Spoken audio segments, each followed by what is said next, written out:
تو آگے چل کر اس کے ایام آئیں گے. اس وقت دو چیزیں ہیں بنیادی جو ہمارے سامنے ہیں. ایک زکوٰۃ ہے، ایک رمضان المبارک کے روزے ہیں. الحمدللہ ایک جمعہ تو آج کا ہے، آنے والا جمعہ شعبان کا آخری جمعہ ہوگا. اس کے بعد جو جمعے آئیں گے وہ رمضان المبارک کی جمعے ہیں. شعبان کا صرف ایک جمعہ باقی ہے، ایک آج کا ہے، ایک اس کے بعد آنے والے جمعہ.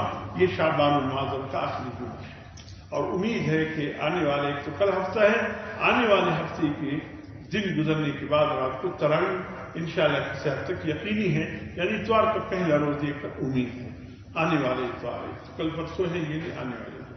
تو اس لیے میرے محترم دوستوں، سب سے پہلے زکوٰۃ کے حوالے سے چند عمومی باتیں میں عرض کر دوں. تفصیلات تو بہت ہیں. بہت سے اللہ کے بندے ایسے ہیں جن پہ زکوٰۃ فرض ہے اور وہ اس سے غافل ہیں، غفلت میں ہیں. وہ سمجھتے ہیں کہ بھئی اللہ کو کیا ضرورت ہے ہمارے مال کی. بھئی اللہ کو ضرورت تو نہیں ہے، لیکن اللہ نے ہمیں جو دی ہے اسی میں ہماری آزمائش امتحان ہے.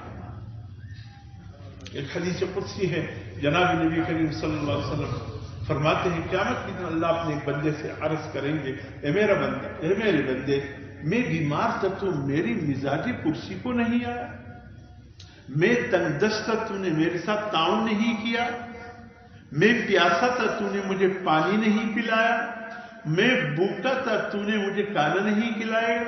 وہ بندہ کہے گا یا اللہ تو رب العالمین ہے، تجھے تو نہ کھانے کی ضرورت ہے نہ پینے کی، نہ تو بیمار ہوتا ہے نہ کہیں تنگ دستی تجھ پر آتی ہے. اللہ رب العزت فرمائیں گے میرے بندے، میرا فلاں بندہ تنگ دست تھا، اگر تو اس کے ساتھ تعاون کر لیتا یہ ایسا تھا جیسے تو میرے ساتھ تعاون کر رہا. میرا فلاں بندہ پیاسا تھا، اگر اس کو تو پانی پلاتا یہ ایسا تھا جیسے تو مجھے پانی پلا رہا.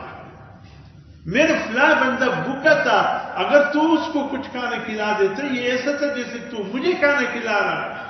میرا فلاں بندہ بیمار تھا، اگر تو اس کی مزاج پرسی کر لیتا، اس کا حال پوچھ لیتا یہ ایسا تھا جیسے تو میرے، یعنی اللہ کے مزاج پرسی کر رہا. تو اللہ کو ضرورت تو نہیں ہے، اللہ کے بندوں کے ساتھ ایک تعاون ہو جاتا ہے.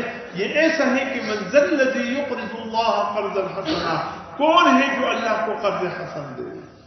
ایک ہے قرض حسنا، ایک ہے قرض پسنا.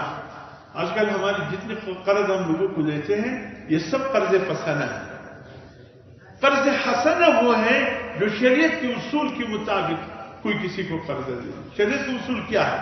یہ سورۃ بقرہ، یا ایھا الذین آمنوا اذا تداینتم بدین الی اجل مسمى فاکتبوہ ولیکتب کاتب بینکم بالعدل.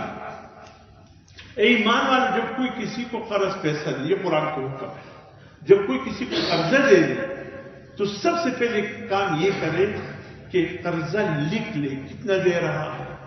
1 لاکھ دے رہا ہے، کسی تحریر میں لے، اور لکھنے والا عادل ہو، اپنی طرف سے کوئی ملاوٹ نہیں.